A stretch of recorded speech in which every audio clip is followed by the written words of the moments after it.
passare, cose buone da mangiare.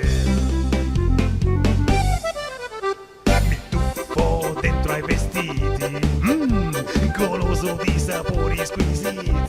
Siamo della stessa razza, togliamoci la corazza.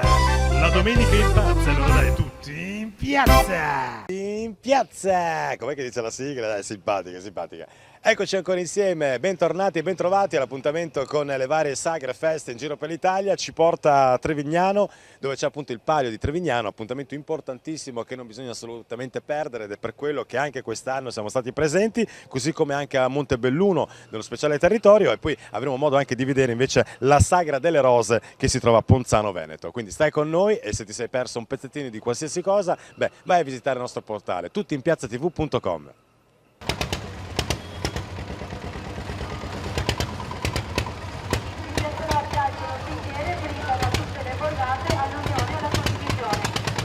Consapevolezza che i ricordi, i valori e l'umiltà dei nostri nonni non saranno dimenticati, ma bensì festeggiati e celebrati.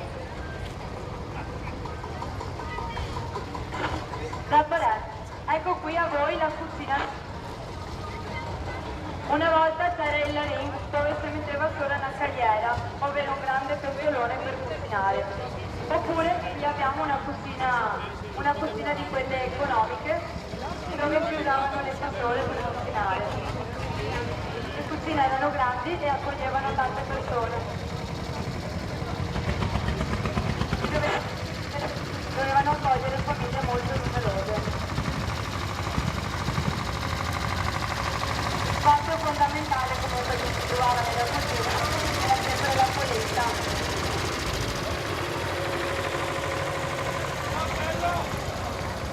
Qua abbiamo 3 forni con le botti e il tema è la cantina. Il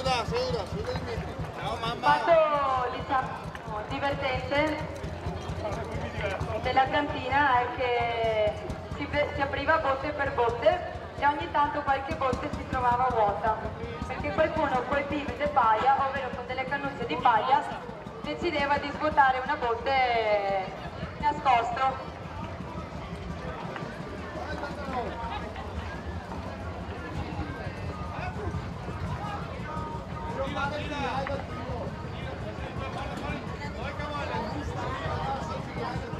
Ecco il 3 forni che passa. Ah sì, e per bere si usavano delle scodelle in terracotta che non venivano mai lavate. Era proprio la particolarità di lasciare la scodella sporca. E poi qui invece abbiamo il Volvo che per festeggiare i 25 anni di Palio sul suo carro ha una macchina molto particolare, dotata di 2 bocche per buttare dentro, magari tu volessi usarla anche al Palio. È una macchina che è stata acquistata dal conte Onigo di Paese negli anni 30 ed è costata ben 350.000 lire. Costava praticamente come di più di una metà dei giorni nostri, quindi pensate l'importanza che aveva questa macchina per svolgere il lavoro. Dai, via! E ora si avvicina via Alta.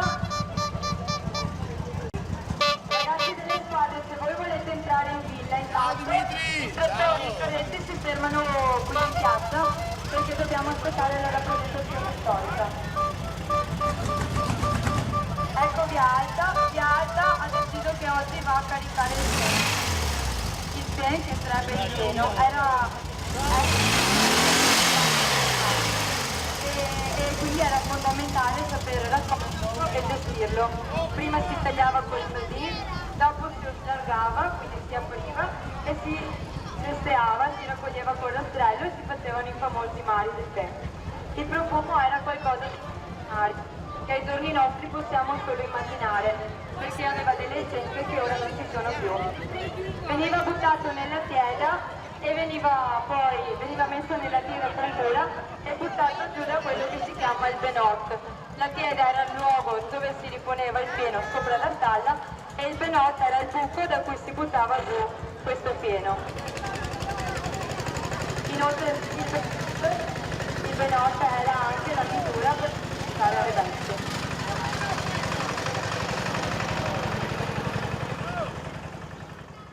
Eccoci qua, appuntamento tutti in piazza, sempre in giro nella nostra bella Italia. Oggi siamo qui a Forlimpopoli in occasione della festa artusiana, è arrivata la sua 22esima edizione. 22 anni che si ricorda il loro concittadino, ovviamente Pellegrino Artusi, il quale insomma da scrittore e da gastronomo ha regalato veramente tante ricette e tante scritture, ma soprattutto ha dato la possibilità ogni anno di riproporre questo evento che lega la gastronomia con anche gli spettacoli e la cultura. Per saperne di più, l'intervista all'assessore. Allora, siamo insieme all'assessore Bonetti Adriano, buongiorno. Buongiorno. E ovviamente in occasione della festa artusiana siamo anche abbastanza curiosi di sapere quest'anno come viene sviluppata e articolata. Allora, innanzitutto è la 22esima festa artusiana che facciamo, quindi ormai siamo diventati grandi. Viene articolata già da parecchi anni con un format che ormai è collaudato. Abbiamo spettacoli tutte le sere, circa 150 spettacoli, perché li dividiamo nelle 9 serate e coinvolgiamo tutto il paese, tutto il centro storico di Forlimpopoli. Abbiamo la cultura tutte le sere.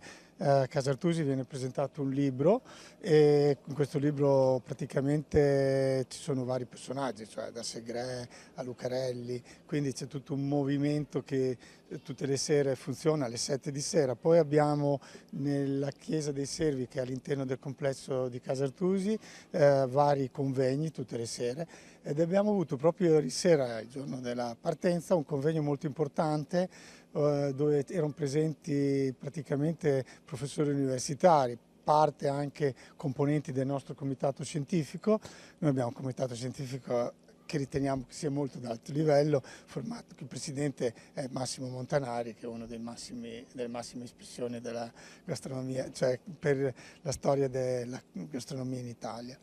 E quindi era, fra altre cose, con un titolo abbastanza emblematico che era La cucina senza. Oggi la cucina è sempre senza qualcosa. Una volta c'era la cucina inclusiva, quindi quando mancavano gli alimenti cercavamo di mettere tutti gli alimenti possibili, oggi invece siamo... Diciamo che il vostro concittadino Pellegrino Artusi sarebbe veramente contento e onorato, anche perché ai suoi tempi il ristorante argentino non c'era e oggi voi l'avete.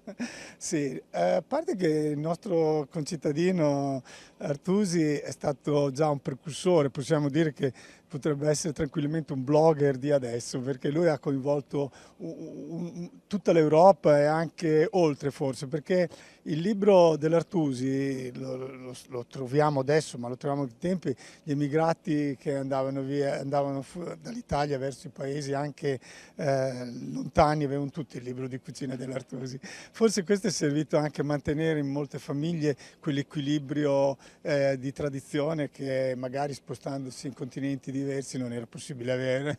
Va bene, io la ringrazio, naturalmente buona festa e buon proseguo. Grazie, grazie a voi e vi ricordo che dal 23 all'1 luglio siamo tutti contenti di ospitarvi a Forlimpopoli.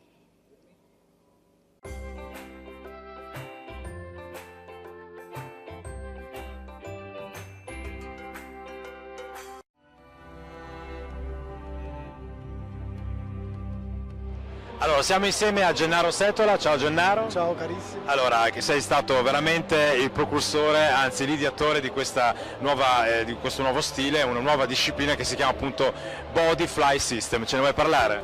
Allora, Body Fly System è tutto il sistema che raccoglie ovviamente anche la disciplina. La disciplina è il Body Fly, la disciplina psicocorporea che nasce da un evento per me, ahimè, poco piacevole, quindi un evento drammatico, un incidente stradale, e da lì tutta, diciamo, l'esperienza, la consapevolezza di poter migliorare attraverso il lavoro sul corpo. Quindi Bodyfly è proprio la disciplina a mediazione corporea che ti rende tale, come se, cioè all'interno di un percorso che ti dà ascolto, ti dà anche consapevolezza e soprattutto la percezione di quello che tu nel contempo stai facendo. Come spesso accade, da una brutta esperienza nasce qualcosa di positivo e questo è un motivo per dottrinarlo un po' in giro per il mondo, questa disciplina. Assolutamente sì, d'altronde il Rimini Wellness parte alla grande per noi e siamo soltanto qui all'inizio, abbiamo fatto molti contatti con i buyers stranieri. Il mio lavoro è soprattutto quello di essere, mi definisco un missionario del benessere, cioè colui che porta proprio un messaggio di benessere a livello mondiale. Diciamo che qualità della vita qui siamo al 100%. Beh sì, effettivamente, finché non si comprende che l'importanza della connessione corpo-mente è fondamentale per il nostro percorso di vita, rimarremo sempre indietro, rimarremo sempre con quel qualcosa che ci mancherà. È necessario, non è un caso che domenica, sempre qui dietro la mia organizzazione, ci sarà il convegno Manager Sano in Corpore Sano, dove parleremo insieme ad 8 esperti internazionali dell'importanza della connessione mente-corpo. Allora, senti Gennaro, ci vuoi parlare anche del tuo progetto, del Flyboard Tech? Assolutamente sì, perché d'altronde l'applicazione del progetto Bodyfly, soprattutto qui in quest'ambito fieristico e poi a livello mondiale, è legato all'applicazione della disciplina su un attrezzo propriocettivo che è il Flyboard, quindi questo attrezzo in legno che consente di migliorare l'equilibrio statico-dinamico, la percezione, e poi ovviamente viene adoperato nell'ambito specifico del Pilates, dello yoga, del recupero funzionale, quindi anche a livello proprio di recupero post-incidente. Ma la cosa importante, il progetto vero e proprio, nasce dall'idea di poter stare al passo coi tempi, quindi rendere questo progetto Flyboard un progetto innovativo, un'app, un'interazione diretta con la persona che l'adopera, e quindi ecco il Flyboard Tech che sarà lanciato qui in anteprima mondiale, non a caso, perché si possa dare la possibilità a tutti, anche a chi non ha la possibilità di andare in palestra, ma di poter continuare gli allenamenti con me, che sono sempre presente, magari sul proprio telefonino, in maniera smart, veloce e istantanea ed efficace. Esatto, Gennaro, questa è veramente una cosa molto importante. Qualche informazione via web dove possiamo attingere info e quant'altro? Allora, al di là della pagina Facebook, quindi Bodyfly System, c'è il sito che è il bodyfly.com, quindi bodyfly.com, o altrimenti per il Flyboard il flyboard.it. Queste sono le nostre referenze. Bene, grazie e buona fiera. Grazie a tutti e vi raccomando, rimanete in forma non solo con il corpo, anche con la mente. Ciao!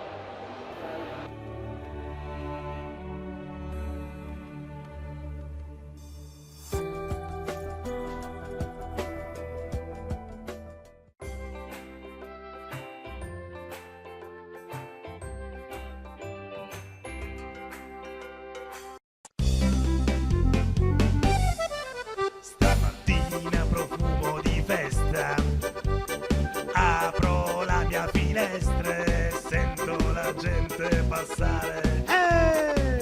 Cose buone da mangiare. Mi tuffo dentro ai vestiti, goloso di sapori squisiti. Siamo della stessa razza, togliamoci la corazza. La domenica impazza, allora dai tutti in piazza!